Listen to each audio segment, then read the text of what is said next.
Bismillahirrahmanirrahim. Assalamualaikum warahmatullahi wabarakatuh. Selamat pagi anak, kembali lagi hari ini dalam bicara IPA, yaitu untuk kelas 7. Coba perhatikan, di sini ada orang yang habis olahraga. Wow, supaya berkeringat ya. Siapa yang suka olahraga? Ya. Mengapa kalian berkeringat? Nah, ternyata sistem tubuh manusia bekerja optimal pada suhu berapa? 35 sampai 37 derajat Celcius ya. Nah, makanya sering kalau kalian diperiksa ya, terutama sekarang masa COVID. Nah, ini pakai termometer infrared. Nah, misalnya kalian suhunya lebih dari 38. Wah, ini indikasi suhu tersebut. Wah, bahaya nih. Nah, kalian dimana untuk ke ruang isolasi misalnya. Nah, kemudian ada lagi kalian sering, nah misalnya ada lilin ya, atau kalian naik api unggun. Nah, ini berkaitan dengan adanya perpindahan kalor. Ada konduksi, radiasi, konveksi. Nah, ya, kita akan belajar mengenai kalor dan perpindahannya. Kita akan fokus bahas mengenai kalor, yaitu pengaturan suhu tubuh pada manusia dan hewan, teknologi yang memanfaatkan konsep kalor, dan perpindahan kalor. Ayo, baik, kita akan bahas mengenai kalor. Pertama, yaitu mengenai pengaturan suhu tubuh manusia dan hewan. Nah, coba ada pembentukan panas tubuh. Itu ada gambar apa? Orang yang sedang kedinginan atau menggigil adalah proses metabolisme lebih lanjut melalui kerutan otot-otot lurik tubuh ketika pembentukan panas tidak cukup untuk mempertahankan tubuh ya, meletakkan suhu tubuhnya. Nah, kebalikannya, kalau yang mengeluarkan panas itu ada orang yang berkeringat ya. Tubuh akan berkeringat ketika cuaca sangat panas atau sangat kalian berolahraga. Nah, keringat akan menguap dan suhu tubuh akan turun. Nah, suhu tubuh, mekanisme pengaturan suhu tubuh manusia yang pertama adalah ketika kondisi panas, kelenjar keringat akan mensekresikan keringat ya. Rambut di kulit rebah untuk mencegah rambut memerangkap panas. Dinding pembuluh darah arteri relaksasi sehingga arteri akan melebar. Nah, hal-hal yang dapat dilakukan untuk menurunkan suhu tubuh ya, terutama saat biar tidak keringatan ya.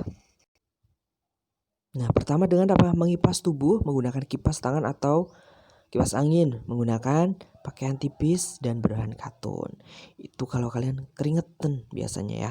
Kemudian kalau kondisi dingin, keringat tidak dihasilkan, otot di bawah kulit itu berkontraksi sehingga kantong rambut akan tegak atau merinding.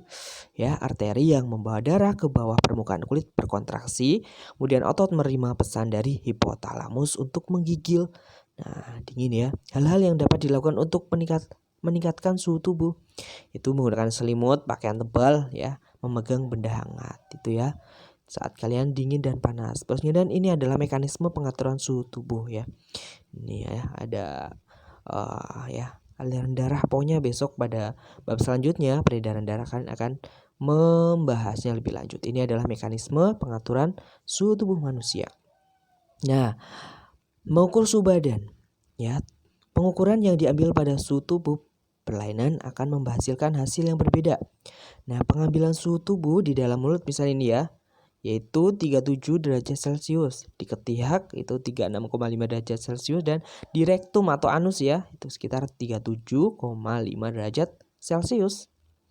Nah, kemudian pada suhu tadi kan sudah di manusia, ini di hewan juga kita ada namanya pengaturan suhu hewan dibedakan jadi dua, ada ekso dan endo. Ya, eksoderm itu berdarah dingin, kalau yang endoderm berarti berdarah panas. Biasanya kan kalau di ciri-ciri hewan ya, dia adalah berdarah dingin, atau eksoterm ada yang hewan berdarah panas. Nah, ini kita bahas. Ektoterm atau hewan bersuhu tubuh dingin, hewan yang suhu tubuhnya ditentukan oleh perubahan suhu lingkungan, disebut juga sebagai hewan berdarah dingin. Untuk meningkatkan subuh ya, pada hewan ektoterm di sini yaitu bersembunyi di liang dan membangun sarang yang memiliki aliran udara untuk menghindari konveksi panas. Berendam ya, biasanya di air, di tanah dingin atau di lumpur. Berteduh atau masuk ke liang untuk menghindari air panas ini ya. Nih, saat berendam. Kemudian ada Eksoterm itu menyerap panas dari lingkungan, yaitu untuk mendapatkan panas, yaitu dengan cara membangun sarang yang kedap udara untuk mendapatkan panas secara konveksi, berbaring di batu panas ya untuk mendapatkan panas secara konduksi, berjemur untuk mendapatkan panas secara radiasi ya, eksoterm. Nah, kemudian tadi eksoterm, kemudian endoderm mendapatkan panas dari proses metabolisme, yaitu endoderm merupakan hewan yang mendapatkan sebagian besar panas tubuhnya melalui proses metabolisme, sering disebut dengan hewan berdarah panas. Berlaku untuk mengatur suhu tubuh bagaimana? Ada torpor, yaitu menurunkan suhu tubuh di bawah normal. Hibernasi, sering mendengar ya dalam torpor dalam jangkau yang atau biasanya tidur ya. Estivasi, torpor yang disebabkan oleh kekurangan makanan atau air selama musim panas. Nah, itu ada istilah-istilah ya. Kemudian ini ada penguin. Endoderm metabolisme panas ya, dari proses metabolisme ya hewan-hewan ini. Dengan cara apa? Burung memiliki bulu strukturnya, kemudian mamalia ini memiliki rambut, dan burung dan mamalia memiliki lapisan lemak. Ini ya, contoh dari penguin. Kemudian teknologinya yang memanfaatkan konsep kalor ada apa? Di sini adalah pendingin ruangan atau AC, air conditioner, kemudian pot in pot. Nah, ini ya dibuat biar makanannya bisa dingin. Ya, ini caranya. Merancang dan membuat peralatan sederhana untuk memanfaatkan prinsip kalor ya. Misalnya tandon raksa termometer dibungkus kain basah sehingga angka tubuh lebih rendah. Penguapan air mengambil panas dari tandon raksa sehingga suhu tidak naik. Aliran udara membantu penguapan dengan membawa udara kering pada termometer. Baik, selanjutnya kita akan membahas mengenai perpindahan kalor. Ada konduksi, kemudian konveksi, dan radiasi. Ini misalnya kalian membakar suatu logam ya. Nah, itu. Kemudian di sini ada air perebusan. Nah, di sini radiasi atau pancaran. Nah, setiap hari kalian melihat sinar matahari ya. Itu. Kemudian ya, kita bahas pertama mengenai konduksi pada zat padat. Konduksi itu apa? Yaitu perpindahan kalor melalui zat tanpa disertai perpindahan partikel. Contohnya ketika mengaduk minuman panas ya dengan sendok logam, ujung sendok yang kita pegang itu terasa apa? Panas ya. Kemudian penggorengan terbuat dari logam ya. Biasanya memiliki pegangan berbahan isolator.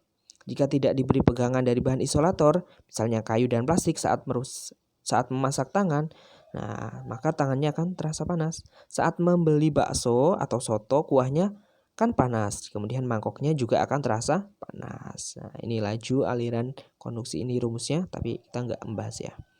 Kemudian ada namanya konduktor dan isolator. Berarti konduktor ini bahan yang mampu menghantarkan panas dengan baik.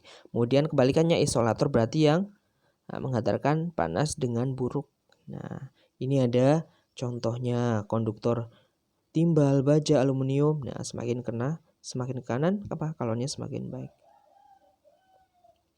Kemudian di sini ada air bata. Nah, styrofoam itu yang isolator. Ini adalah peralatan masak bagian yang bersentuhan dengan api menggunakan konduktor ya. Kemudian bagian pegangan menggunakan isolator ya. Ini konduktornya, ini yang isolator ya.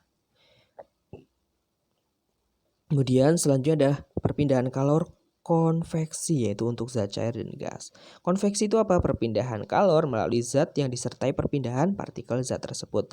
Contohnya pada air ya, pemanasan air dari ketel sebagian terjadi karena konduksi melalui dinding ketel, sebagian lagi karena konduksi di dalam air itu sendiri sehingga air bisa mendidih seluruhnya. Proses peleburan logam ya, bekas yang terbuat dari besi pada tungku peleburan logam atau tanur. Nah, ini kemudian pada udara peristiwa konveksi contohnya terjadinya angin darat pada malam hari dan angin laut pada siang hari. Cerobong asap pabrik pengharum ruangan ya yang diletakkan pada penyejuk udara atau AC. Nah, dapat tercium ke seluruh ruangan. Ini laju konveksi ini bisa dengan rumus itu nih ya. Contohnya pada konveksi pemegang atau pengering rambut ya. Ini adalah salah satu contoh konveksi. Kemudian oven juga ya. Nah, ini saat kalian praktikum atau membakar atau mendidihkan air juga. Nah, radiasi itu apa? Perpindahan kalor tanpa melalui zat perantara. Contohnya radiasi, ya. Menghangatkan badan di bawah sinar matahari, menghangatkan badan di dekatnya api unggun ya. Nah, menghangatkan badan di dekatnya tungku. Nah, ini adalah contoh dari peristiwa radiasi terjadinya ya. Nih, saat kalian bersinar ya, ini pancaran. Kemudian, setiap benda dapat memancarkan dan menyerap radiasi kalor yang besarnya bergantung pada suhu benda dan warna. Nah, ini contoh adalah benda yang memiliki kalor memancarkan radiasi panas di sekitarnya. Meski panas benda dibandingkan dengan panas lingkungan sekitar, makin besar pula kalor yang diradiasikan ke lingkungannya. Nah, berdasarkan gambar itu, makin luas permukaan benda yang panas, makin besar pula kalor yang diradiasikan ke lingkungan, jelas ya. Nah, kemudian jika suhu benda dingin daripada suhu lingkungan, maka benda itu akan menyerap radiasi kalor dari lingkungan. Coba di sini ada gambar ya, benda yang suhunya rendah. Nah, bisa disimpulkan makin rendah suhu benda, makin besar pula kalor yang diterima. Makin luas permukaan benda yang dingin, makin besar pula kalor yang diterima ke lingkungan. Kemudian saat kamu berjemur dua kaos basah yang warnanya berbeda, kamu akan mendapatkan bahwa kaos yang berwarna lebih gelap ternyata lebih cepat kering ya. Semakin warnanya hitam atau yang gelap, nah semakin cepat menyerap kalor ya. Makin gelap benda yang terasa panas, makin besar pula kalor yang diradiasikan, itu ya.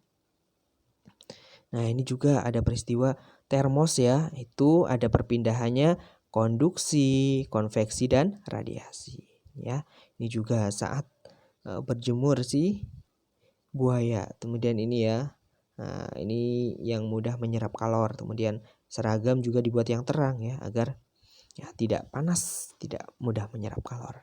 Baik, demikian tadi mengenai pelajaran hari ini mengenai kalor dan perpindahannya. Terima kasih.